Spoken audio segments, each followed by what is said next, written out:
Assalamualaikum warahmatullahi wabarakatuh. Halo anak-anak, bagaimana kabarnya hari ini? Semoga selalu sehat dan tetap semangat. Sebelum memulai pembelajaran, kita berdoa terlebih dahulu yuk. Berdoa dimulai.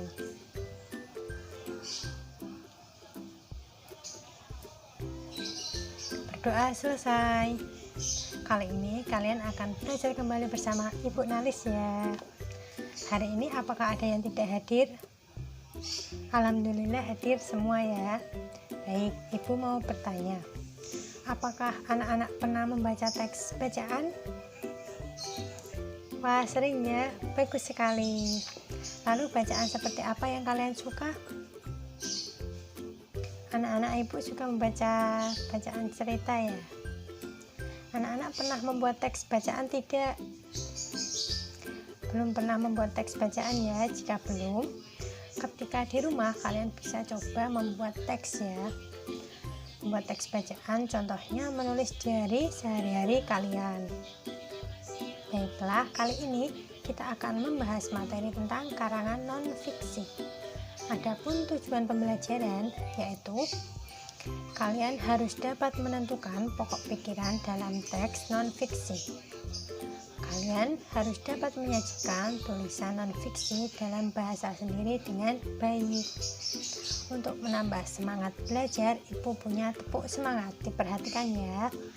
Tepuk semangat. Semangat. Semangat. Semangat. Semoga dengan tepuk semangat akan menambah semangat kita untuk belajar. Nah, Ibu akan membacakan teks. Anak-anak diperhatikan dan disimak ya. Karangan non-fiksi adalah tulisan yang disusun berdasarkan kenyataan. Maksud dari pernyataan tersebut adalah suatu tulisan yang mengandung unsur-unsur kebenaran dalam pembuatannya dan didapatkan dari kenyataan yang terjadi di lapangan. Maka dapat dikategorikan dalam kerangka non-fiksi. Untuk karya non-fiksi diharuskan menggunakan kata baku. Sesuai dengan Kamus Umum Bahasa Indonesia, karya non-fiksi harus memakai bahasa berciri tepat, singkat, jelas, resmi, dan teratur agar efektif. Ciri-ciri dari karangan non-fiksi. Karangan non-fiksi memiliki ciri yang pertama, memiliki ide yang ditulis secara jelas dan logis serta sistematis. Yang kedua, mengandung informasi yang sesuai dengan fakta. Yang ketiga, menyajikan temuan baru atau penyempurnaan temuan yang sudah ada. Kemudian, motivasi, rancangan, dan pelaksanaan penelitian yang tertuang jelas. Lalu, yang terakhir, penulis memberikan analisis dan interpretasi intelektual dari data yang diketengahkan dalam tulisannya. Jenis-jenis tulisan non-fiksi meliputi beberapa hal. Yang pertama, pengumuman, laporan, makalah, surat pembaca, surat permohonan, dan naskah pidato. Naskah pidato itu sendiri terdiri dari 3 bagian.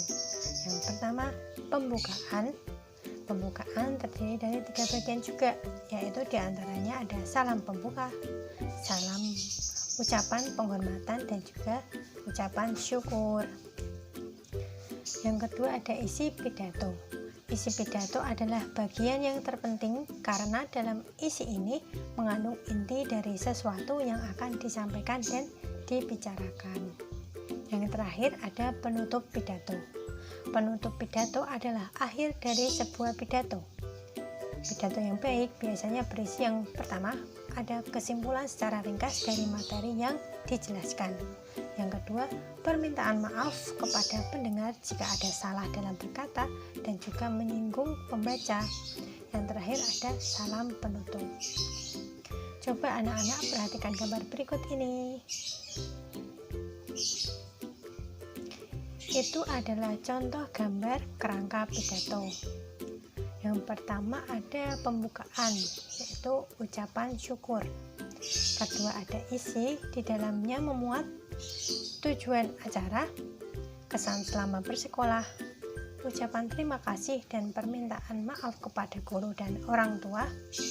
Harapan setelah lulus. Yang ketiga ada penutup, ucapan selamat tinggal. Untuk teknik menyusun naskah pidato itu sendiri mencakup 3 langkah penting dalam penyusunannya, yaitu yang pertama mengumpulkan bahan. Penyusunan dan pengumpulan data diusahakan harus seakurat mungkin, yaitu sesuai fakta, ilustrasi, cerita, atau pokok-pokok yang konkret untuk mengembangkan pidato agar lebih maksimal. Yang kedua, membuat kerangka pidato. Seorang pembaca harus menentukan pokok-pokok permasalahannya, sehingga dalam merencanakan kerangka pidato secara terperinci. Yang ketiga, menguraikan isi pidato secara terperinci. Langkah terbaik dalam berpidato tergantung pada pembawaan dan kesanggupan setiap orang yang bersangkutan serta suasana yang ada pada waktu itu. Namun, terdapat 2 cara yang sering digunakan. Yang pertama, pidato bebas, dengan berkali-kali melihat kerangka yang sudah disusun untuk menjamin keteraturan dan tidak terdapat ide-ide yang terlangkahi. Yang kedua, menggarap pidato tersebut dengan disusun kata-kata secara lengkap dan terperinci, sehingga tinggal dibacakan saja. Anak-anak, ada yang ingin ditanyakan mengenai penjelasan ibu tadi? Jika belum ada, anak-anak perhatikan bacaan berikut ini.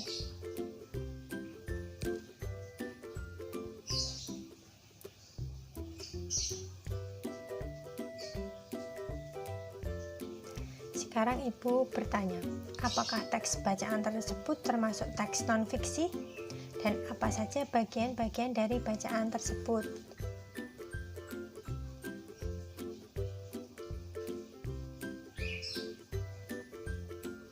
Iya, betul sekali. Teks tadi merupakan salah satu contoh jenis teks non-fiksi, yaitu pidato. Bagian-bagian teks pidato tadi ada pembukaan, yaitu salam pembuka, ucapan penghormatan, juga ucapan syukur. Yang kedua, isi pidato. Yang ketiga, penutup pidato. Ada kesimpulan dan permintaan maaf, juga ada salam penutup.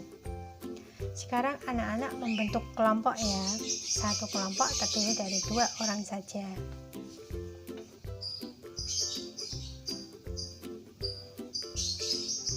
Semuanya sudah membentuk kelompok ya. Sekarang perhatikan ini.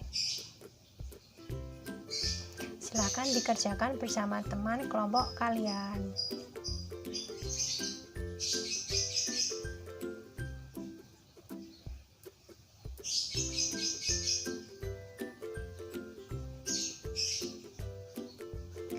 Baiklah, jika sudah selesai, salah satu kelompok silakan boleh menunjukkan hasil pengerjaan kalian.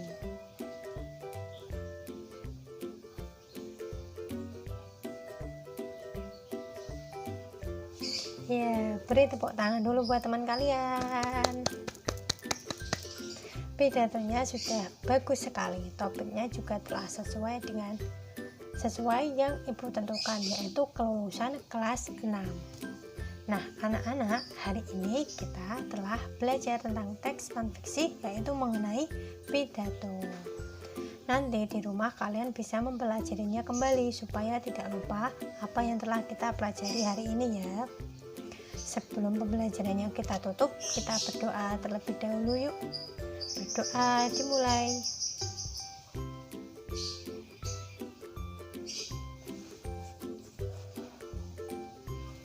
Berdoa selesai.